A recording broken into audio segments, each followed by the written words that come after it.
morning, good afternoon, good evening. Zimbabwe is a failed state, and we are living the consequences of living in a country where there's no rule of law. The ruling elite have denied the ordinary Zimbabwean their fundamental right to a meaningful say in the governance of the country. And they've been riding roughshod over the ordinary people. Now it looks like every clown, buffoon, Chikananda, murderous thug out there believes they have the divine right to rule Zimbabwe. They want to be president. This is laughable.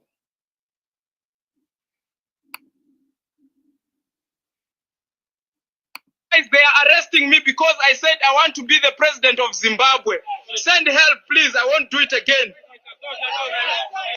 Even if you arrest me, I will still become president of Zimbabwe. The sooner you adjust to that reality, the better. Wow. That is Zimbabwe for you. I want to be the president of Zimbabwe. Send help. How have we come to this? I think the genesis of Zimbabwe's political failure goes back to the time of the liberation.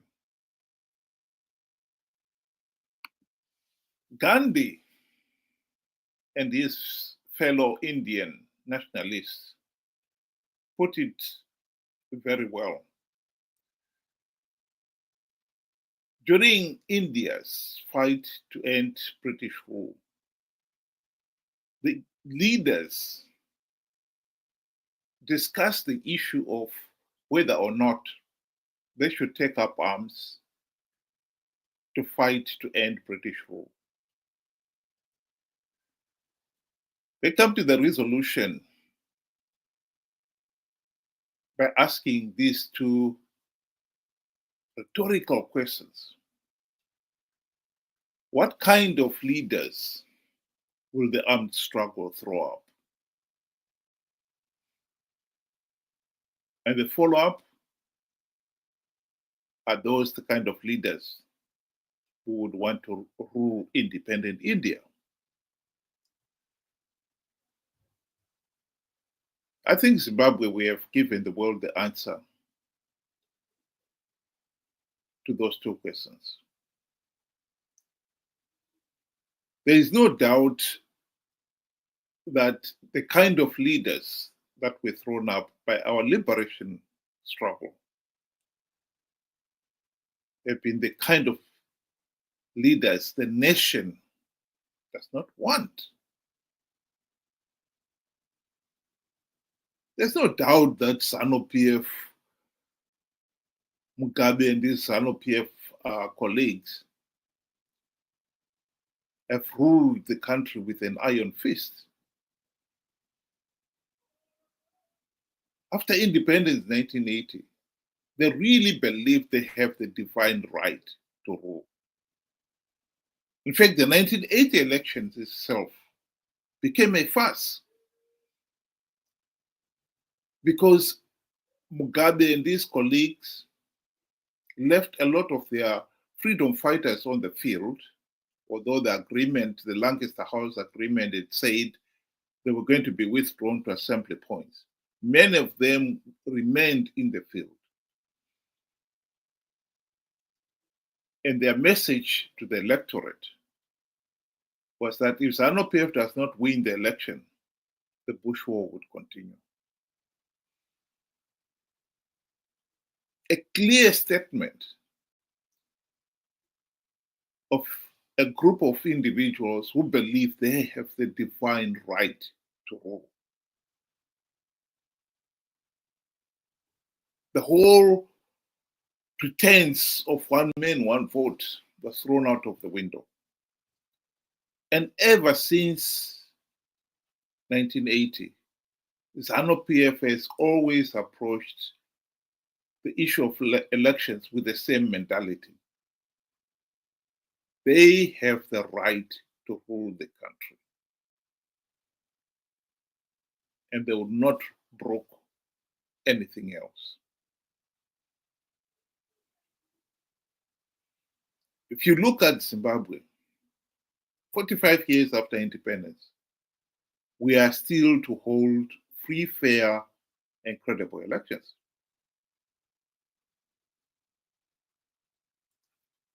The only time the country got nearest to holding free, fair, and credible elections was in 2008,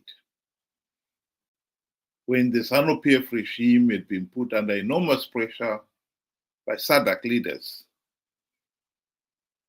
to hold what one can only call something nearer to free, fair, and credible elections.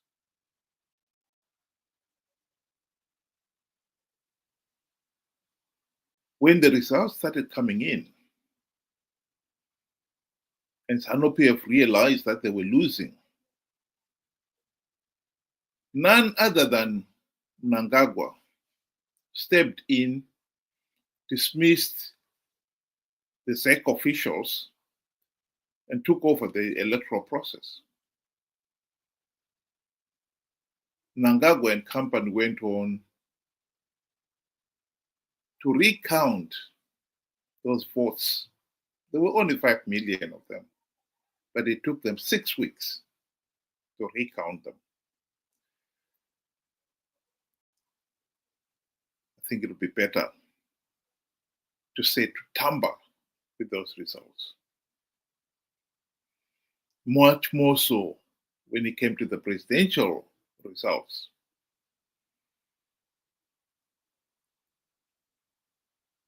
Morgan Tsvangirai had garnered 73% of the vote, according to Mugabe's fraudulent slip of the tongue. That was whittled down to 47%, enough to force the runoff.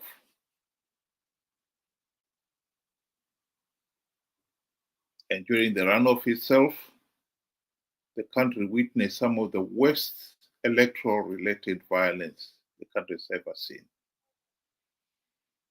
Here's Mnangagwa boasting about his role in the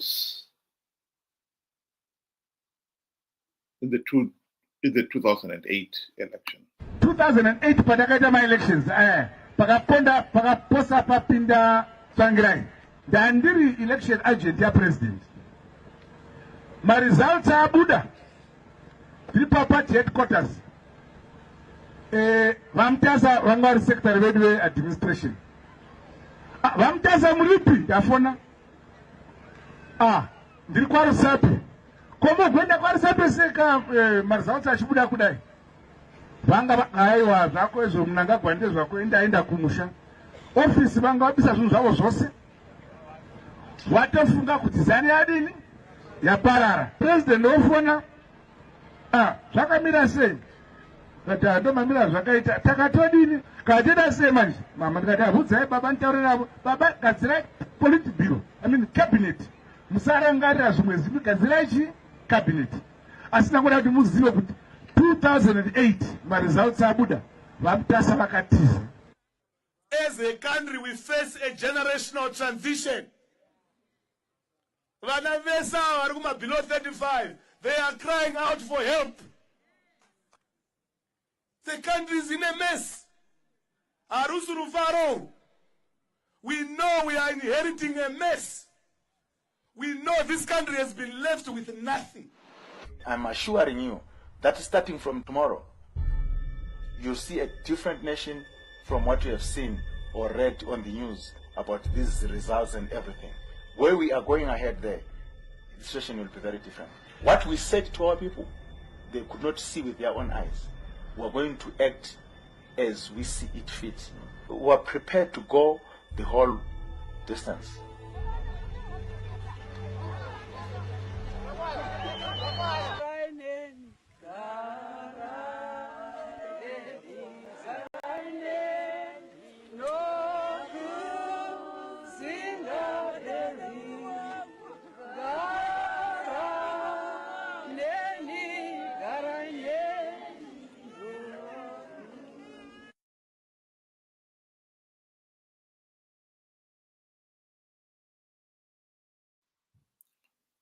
Well, for the record, it was not just Mnangagwa who believed that Zanu PF had the divine right to govern the country. Mugabe himself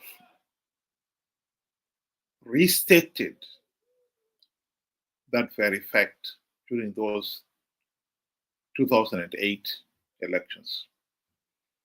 Kuchoranyika yatakawana negini yotorwa nepenzuru nhasi hazviitike. Tiri kudzokera masango,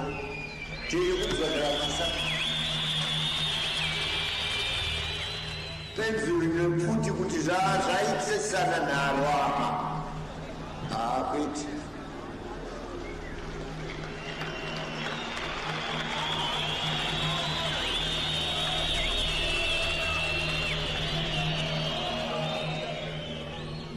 Kana ini ndakakaisa bhairo panapa ndinochikanda pasi ndoti vakomana kwatakabva.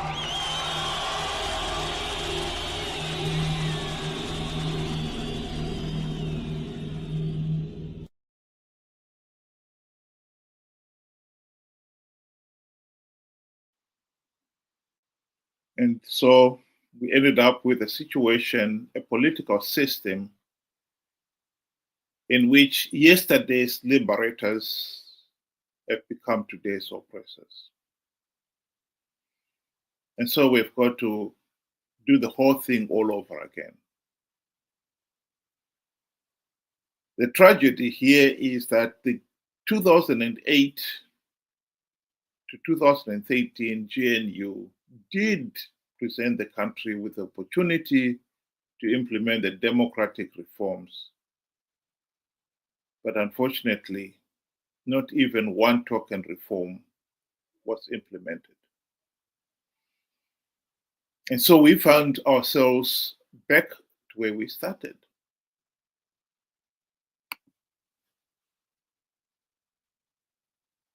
With Zanu PF, with carte blanche powers to ride roughshod over the people, denying them their fundamental freedoms and rights, including the right to a meaningful say in the governance of the country.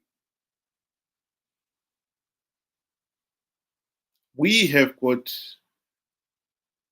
a regime that is in power now that is not accountable to anybody. That has been in power the last 45 years because they rig elections. And it is no surprise at all that every other clown, buffoon, Gananda out there believe they too have the right to rule. They only have to belong to Zanu PF. And why not? They too could rule. Zimbabwe has to seriously look into this problem. We have got to end the Zanu PF dictatorship. The longer we have left it, the harder it has become. I think some people who think we can end the Zanu PF dictatorship by participating in flawed elections, they are being naive, to say the least.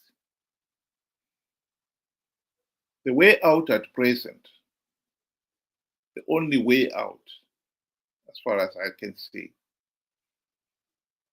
is for us to stop pretending that we can win rigged elections, to start believing the sellout opposition leaders who have been selling us the falsehood that they can come up with strategies of winning rigged elections. SADC and the AU election observers in 2023 came up with a report that condemned Zimbabwe's election process as flawed. But they could not go the extra mile and deny Zanu PF legitimacy, because millions of Zimbabweans participated in those elections. And the Triple C leaders who won the gravy train seats in those elections went up to take up those seats, even after SADC had condemned the process. I think SADC had no choice. As much as they accepted the process was rigged, they could not go the extra mile and deny Zanu PF legitimacy. If Zimbabweans do not participate in the 2028 elections in their millions,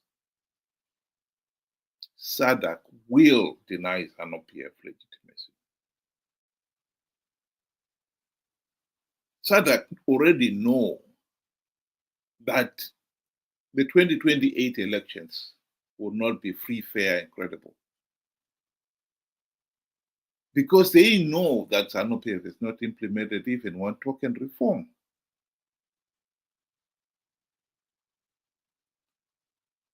So if we are serious about ending this sad, tragic situation where clowns, buffoons have gone on to become the president of Zimbabwe, we have got to take the necessary steps ourselves by doing the right thing. And the right thing in this case here is very simple. Stop participating in an election process which you know is so flawed, so illegal. The only logical step to do is to withdraw. And you should also know that if you do participate, you give the process legitimacy. You perpetuate the dictatorship and your own suffering.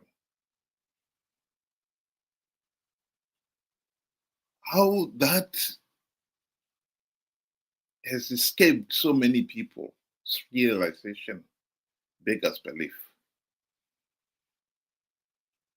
How people like Chamisa have managed to con people to believe they can win rigged elections beggars belief.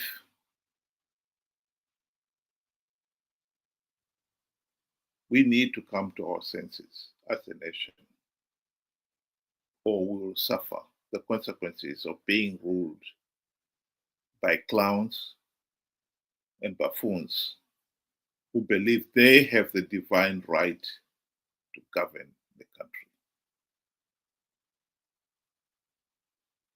Think about it.